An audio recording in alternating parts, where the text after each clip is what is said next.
ready to start? Everybody ready? We're ready. Okay, well, good morning, and this morning, and I hope I don't get to preaching, but if I do, we'll just kind of, have an altar call and pass the basket, offering plate, or whatever, But anyway, this is a subject that is near and dear to my heart, and it's really the whole essence of the 12-step program. It is the essence of, I believe, recovery, so the subject is God is either everything or He's nothing. He either is or He isn't. The 12-step program, for people on the outside, and I've heard people say this, they think that like Alcoholics Anonymous is about a program about you go and talk about drinking, or not drinking. And that Overeaters Anonymous, you just go and get a diet and talk about food. And that is so far from the truth. Getting sober around any addiction is essential to, recovery. I mean, that's the first step, to get sober around the substance. But that just gets us to the starting gate. Once we get sober around whatever the substance or the process addiction is, then that's when we really get down to the causes and conditions of the addiction, and then what the solution is, and how to use the solution, how to accept the solution. For me, I have believed in God since I was 8 years old. I invited Him into my heart, and it was a real experience, And I prayed all of my life that God would help me stop overeating. While overeating, I would sit in the floor after I'd get the kids off to school, weighing 280-something pounds. I'd sit in the floor, have my big book of Alcoholics Anonymous laying on the couch in the Bible, and I'd read and eat. I'd have me some food there to eat. I'd eat everything that they left on their plates or whatever, So I was eating and reading, And that really doesn't work for sobriety, because until we can get sober around the addiction, I can only speak for myself. I can't speak for you. But until I could get sober around the addiction, there was no recovery, and I really couldn't take in how much God really did love me. I knew that I loved God, but I thought He stayed mad at me all the time because I abused my body so much, and we didn't have just the closest relationship, because I thought He was mad at me because I couldn't keep my word to Him or anyone about the food and what I was doing around codependency, my rage, and the way I treated my kids, and I felt guilty all of the time. So I thought God really was mad at me, So I had a sponsor early on, and she had me start, when we, step one is figuring out what the problem is. It admitted we were powerless over whatever the addiction is, and that our life had become unmanageable. That's what step one is. That's the problem. Well, I had a problem since age 4 about I used too much food. I couldn't stop the eating. So I knew what the problem was, and yes, my life was unmanageable. And step 2 came to believe that a power greater than myself could restore me to sanity. I didn't like that step because I already felt like I was insane, and I thought that step was telling me I was crazy like my mother. That I needed to go to a psychiatrist, and really I did. I wasn't crazy, but I did have a few colors missing out of my crayon box, coloring box. But anyway, so the steps, I could find something wrong with every one of them. So step 2, my sponsor said, why don't you find you another God of your understanding? And the God of my understanding at that time was at a Southern Baptist church where I went and drugged 7 kids and a drunk husband every Sunday morning, Sunday night, Wednesday night, because I thought that we were bad people needing to get good. I didn't know we were both sick, needing to get well. But I thought if we went to church long enough, he'd quit drinking alcohol and I'd quit eating. Well, it didn't work. You know, in most churches, particularly Southern Baptist, you don't have a function without a lot of food. So anyway, my sponsor recommended that I might find another, maybe another God of my understanding, or an image or a vision of a God of my understanding that might work better for me. And like I said, I believed in God and, you know, the Trinity, the Christian belief, I believed, but I could not take action on my eating. So she said, just pray and ask God to reveal himself to you. So I was on my morning walk. My husband would stay long enough early every morning with the kids when I went out for a morning walk. And I was walking and talking, not really praying, because I was as mad at God as I thought he was of me. But anyway, and all of a sudden I felt this kind of little quiver inside. Kind of, not a heart attack, but just kind of a little uplift. And what it reminded me of was, you know, Snoopy, that little cartoon character, you know, when he's walking along there and something feels good, he'll kind of jump up, you know. That's kind of how it felt, a lightening up. I felt a little different on the inside, a lightening up. And I thought about that little Snoopy dog. Well, I went to got, you know, all the kids off school, and there was a toy store in town at that time, and I went and bought me a Snoopy dog. Now, I knew intellectually that God wasn't Snoopy, or that Snoopy wasn't God, but it was a tangible something I could hold on to and could connect me to my heart. And God understands that. That was the good part, you know, that he understood. And I knew intellectually that that little stuffed dog wasn't God. But like I said, it gave me something tangible to hold on to.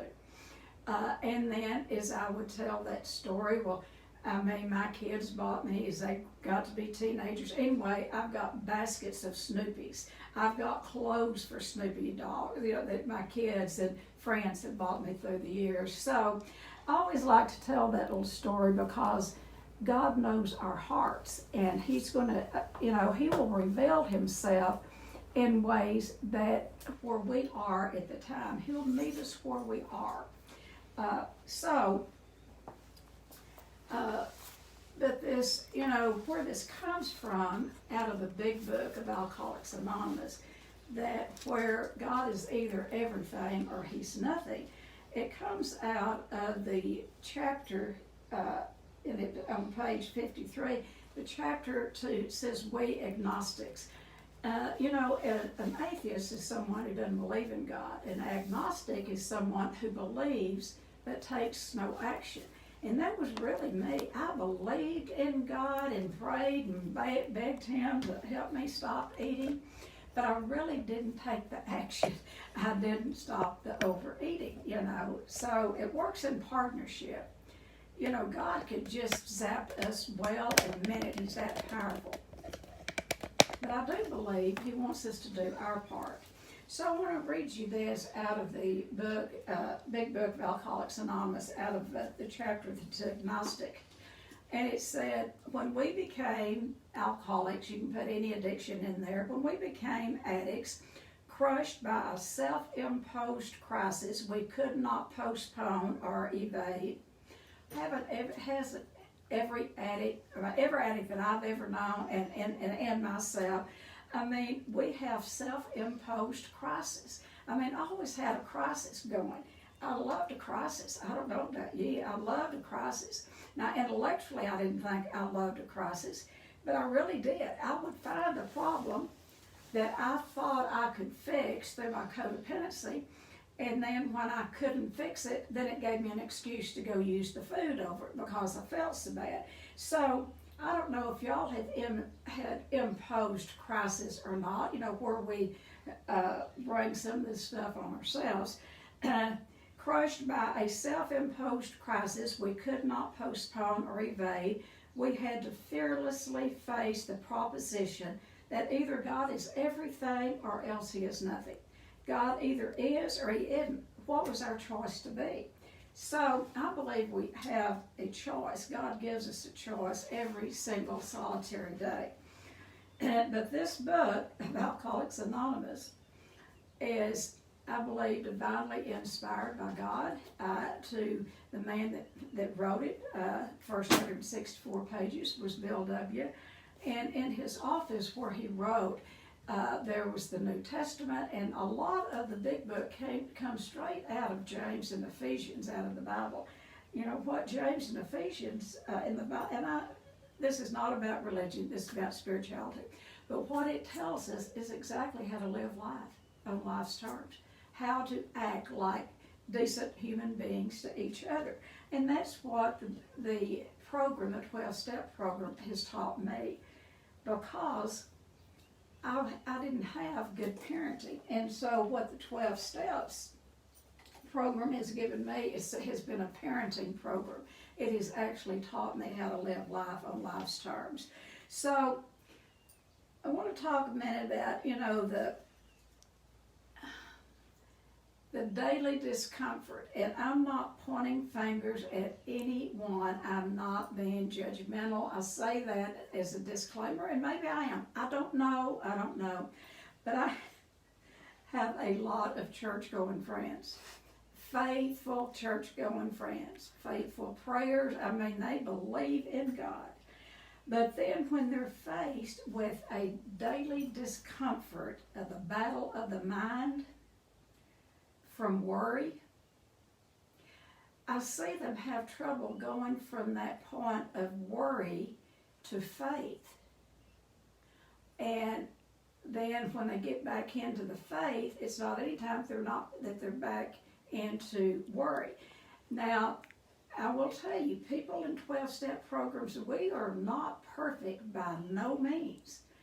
But the difference that I have seen in people going to a 12-step program, we go there to get well of an addiction, whatever that addiction is. And we have found a way to do that through those 12 steps, that to the point that our life depends on it.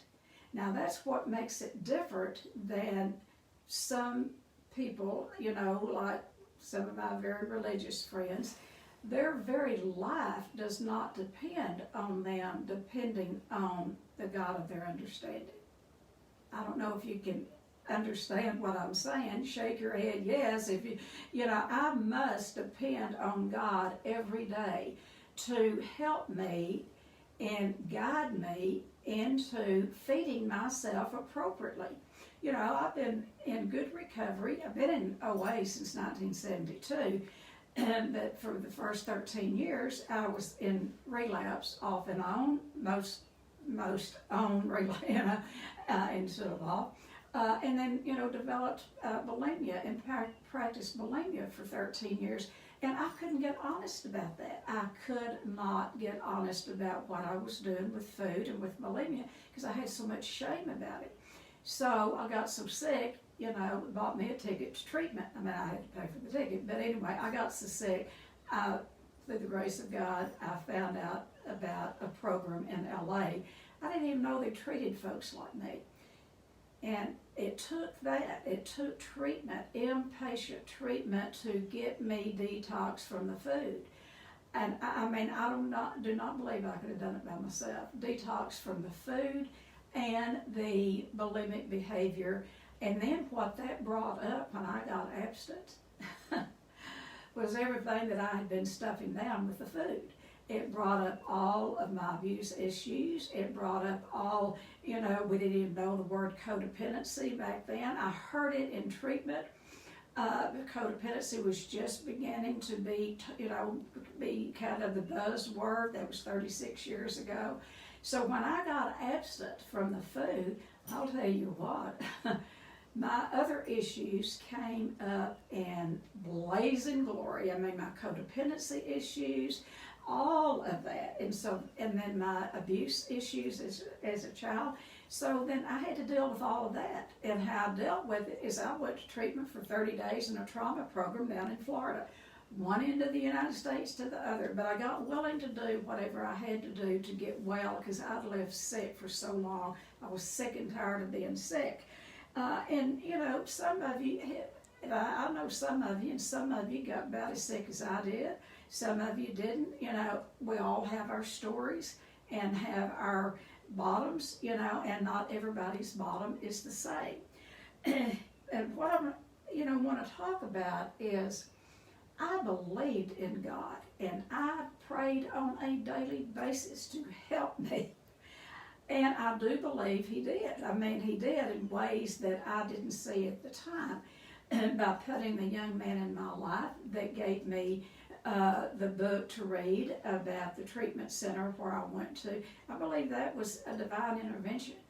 And I do not think I'd be alive today had I not gone to treatment for my eating disorder. And then later on for codependency. So, all right, so I want to get back to how that worry, when an addict gets to worrying again, it can drive an addict to their absolute limits. So what those limits are is we get back into our substance, whatever that is. When we get that chatter, I don't know if any of y'all understand the chatter. Shake your head if you have had chatter going on in your head. That is the disease. I do not think normies have that. I mean, I've never heard like, I call them normies, people who don't have any form of addiction, you know. I don't know that they have that chatter going on in their head. You know, I could suit up and show up at school functions or whatever I was volunteering for, whatever, and would look pretty sane, I think. I mean, no one, you know, locked me up or anything. I was a volunteer at the hospital and did this and did that. But inside my head was this whole chatter going on. I've just got to hurry up and get this done so I can go home and eat, or where I can stop at the drive-in grocery and get me, you know, so it was always the chatter going on. And so in recovery, what we have the privilege of doing is when we know when we're in recovery, when we can stop the chatter in our heads, literally stop it and pause and say, this life isn't mine anymore. This life isn't mine. It's not. It belongs to God. Now, when we can stop and say, this life is really not mine, it is God's. And I don't believe God wants me to have all of this chatter going in my head. And if we can pause in the midst of the chatter, in the midst of the conflict, the midst of whatever problem's going on, and say, God, help me, and then take the action. I've never really liked this phrase, and a lot of 12-steppers don't, but I will tell you I've used it and it's worked for me a lot, even though I don't really like it. It is, because people would say it to me and I didn't like hearing it, but anyway, it's you invite God into whatever area of your life that is, you know, that's bringing problems or whatever, and then you act as if He is guiding you. Act as if, and what that means, you know, is stop the overeating, stop the drinking, stop the sexual acting out. You know, it doesn't take a rocket scientist to figure this out. You know, we pray and invite God into whatever our addiction is, and then we do our part by not acting it out. Now, I'll tell you, that sounds like simple words, but it's the hardest thing in the world for an addict to do. And I think, you know, working in the field professionally and then personally, I think the two that are the hardest to treat is love and sex addiction and the food addiction, because that is how God made our bodies. He made us sexual beings. He made us people who, you know, to love others, and we have to feed this body, you know, 3 times a day. So I'm not taking up for us that have those addictions, But give yourself some grace, because those are hard addictions to treat, because you have to face, or we face our substance for the food 3 times a day, 3 times a day, and maybe a stack at night. We face our substance. But I had to tweak that in recovery and start thinking about, instead of I have to face my substance, I get to eat healthy food 3 times a day. I get to feed my body in a healthy way 3 times a day. I never knew that. I mean, I started feeding myself and my mother when I was about 8. She'd give me money. She'd be drunk on pills, and she'd give me money, go around to the grocery store. She was an overeater too, and also an anorexic. She went from 210 to 90 pounds. But anyway, she'd give me money to go around to the grocery store, and it wasn't a big grocery store, but she'd give me money, and she'd say, just find something to come back and fix me a surprise. Find me something that you can. Well, I was a kid. I didn't know how to cook, and I'd bring home the biggest junk, just a mess of junk food and Spam. I don't know if y'all remember Spam, but anyway, I was taught early on. I wasn't taught how to feed myself appropriately. I'm not blaming my mother today. My Lord, I've done that enough. It just doesn't serve any purpose anymore. She was sick, is what I could say. But anyway, so I started feeding myself, overeating from a very, very early age. So when we can stop and pause and say, this life is not mine, it belongs to God. If you believe that, you're going to have to really believe it. Bill W. was a master of the English language, and he said to believe is to have a suspicion. Right at first, when we get into the program, we don't really know if God will work or can work in our lives, particularly with an addiction. Maybe we've gone to church all of our lives, maybe we've witnessed miracles, but as far as our addiction, we do not believe on a certain level that God can help us, because we haven't had that experience. So this is the beauty of a 12-step program, is that we go to a 12-step program, and at first we believe that those recovering people in there believe. We just listen to them, and we believe, have a suspicion, if it works for them, it might work for me. That's what step 2 is, to believe that God's working in other people's lives, particularly, if they're alcoholics. Well, they're sober. You can see them. They're not, staggering around. They don't have alcohol in their breath. They're sober. If they have an eating disorder, they're not practicing an eating disorder. You can see it. You can visually see it.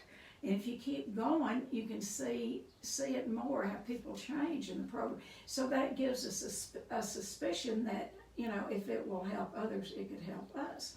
And so that's really what step 2 is came to believe that a power greater than ourselves could restore us to sanity.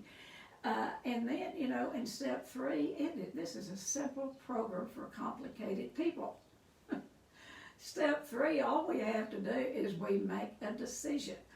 We look back at what we call the bad road. You look back at your history, your addiction history, and you see, the bad road. What did you get out of the overeating, the starving yourself, the bulimia, the alcohol, the drugs, the sex addiction, the work addiction, on and on and on and on?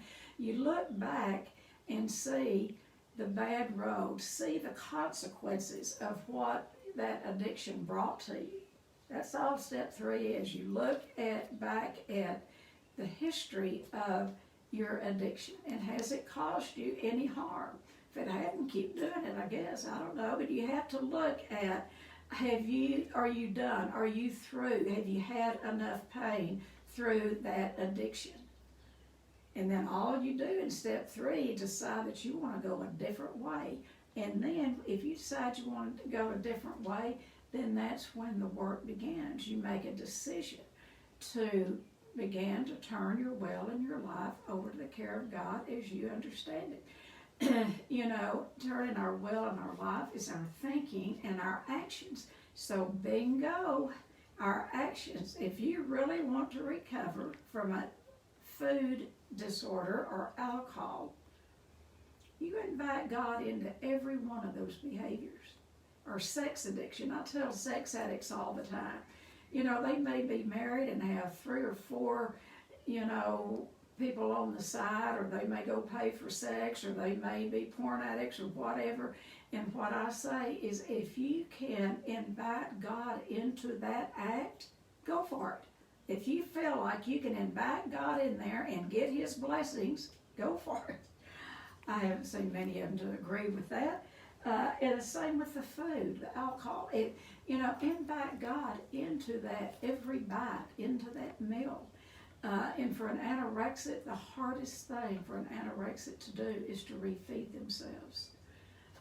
And this is where, if you can pause and invite God into every bite and know that, you know, that food is helping you to regain your mental faculties, because the first thing that goes with an anorexic is the brain, is the, you know, is the cognitive.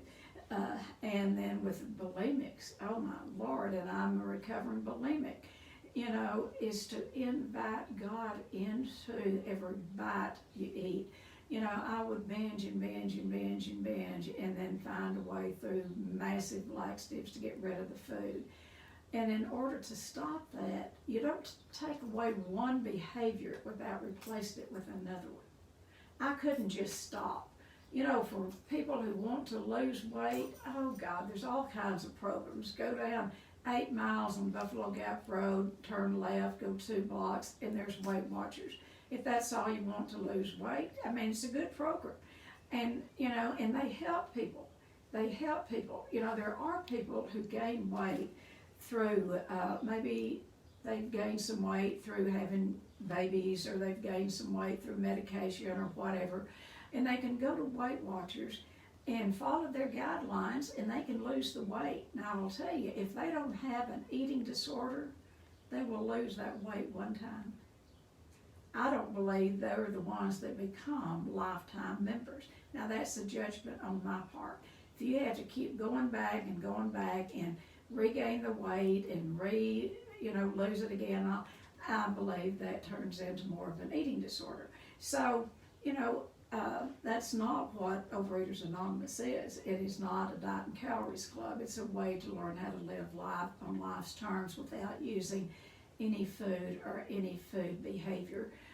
And for alcoholics, it's a way to live without the drug alcohol. So, what the step 1 gives us is the peace of mind that we have a disease. I don't know about you folks, but when I went to treatment, now I taught this stuff because I was the program director of the drug alcohol unit, and I believed that there was a disease, that drugs and alcohol was a disease. I really wanted to be an alcoholic or a drug addict so someone would do an intervention on me and send me to treatment, because I was dying from what I was doing with food, but I didn't know that it was a disease. I did not know what I was doing. I thought I was doing it to keep that friggin' weight off, or get it off. But I got to treatment, and I am so grateful that that program did for me basically what we did for the drug addicts, alcoholics every day. They used the 12-step program, and of course there was other added things like body image and the food piece that was different from treating drug addicts and alcoholics. But basically what I learned out there was I have a disease. I didn't ask for it. I'm not guilty for having it, but I'm responsible for treating it. And when I got that, I thought, I can do this with the help of God and the help of other people who've gone before me. I can do this. I never had any hope before. And that's what step 1 gave me some hope.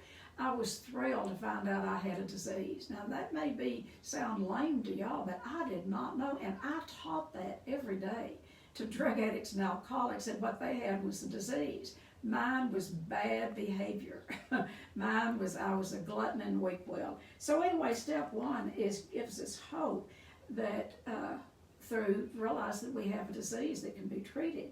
And then it gives us peace. It gives us peace. I found peace. And step two then gives us hope.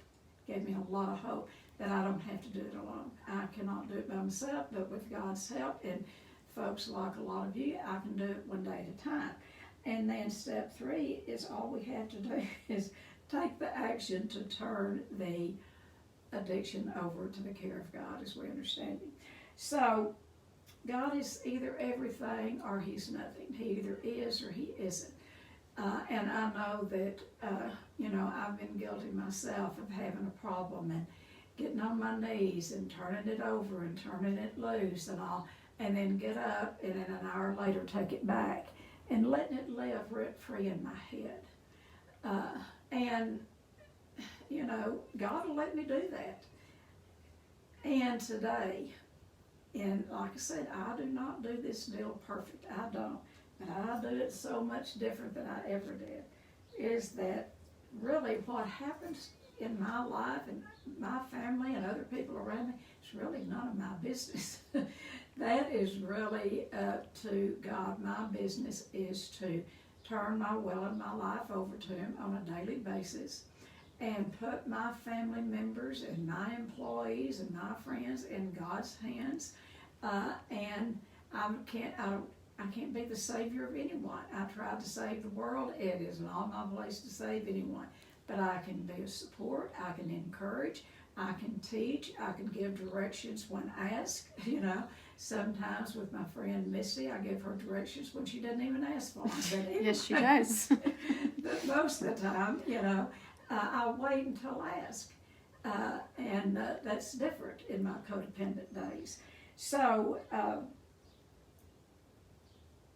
to me, God is everything. And when, of a morning, I just invite Him in. And then I wait for all of the miracles that's going to show up. And it's just amazing how you can see little miracles. I want to share this, and then I want to ask for each of you to share. And you've heard about the disaster in my garden. I probably said it to y'all. I've worn y'all out with the big freeze. I lost a lot of my plants and my, what was my beautiful garden. And there wasn't anything left. And so I redesigned it. And where I used to have lots of plants and flowers and all that, Misty helped me, and I planted grass seed. And so you plant grass seed, and then you water it, and then the sun comes out. And then, I was going out there every 15 minutes to see if it was sprouting. But I've been gone for a couple of days, and I went out there this morning, and oh my God, if you want to see God in action, just plant some grass seed. And, with water and a little sun, that grass is thick. Now that's the miracle of, we take the action, turn it over to God. He lets the sun shine, the sprinkler comes on and waters it, and I've got grass. Beautiful. You will not believe it, how beautiful it is. Thick grass that wasn't there 1 week ago. So that's my miracle for the week. I have grass. So, and in between some of those places where I planted grass, I allowed for some flower beds. And I decided that I was addicted to flowers. So I have added just some space for flowers and some for grass. And it works real well. And so God's good in every way, but we have to give Him a chance to do His work. So let me hear from y'all about how does God work in your life? Can you turn your will in your life over to Him? Do you believe that the God you believe in is powerful enough to, is He everything or is He nothing? If we don't believe that He's everything, I believe that we think He's nothing. Because when we really believe in God and turn over our will, our thinking, and our actions, God's going to work, and it doesn't work in our timetable. This is where the impatience come in. You get up off your knees and go about your life and live in a way that is, you treat people with love, dignity, kindness, and respect. And then you watch for the miracles. And when you least expect it, God's going to show up in your life.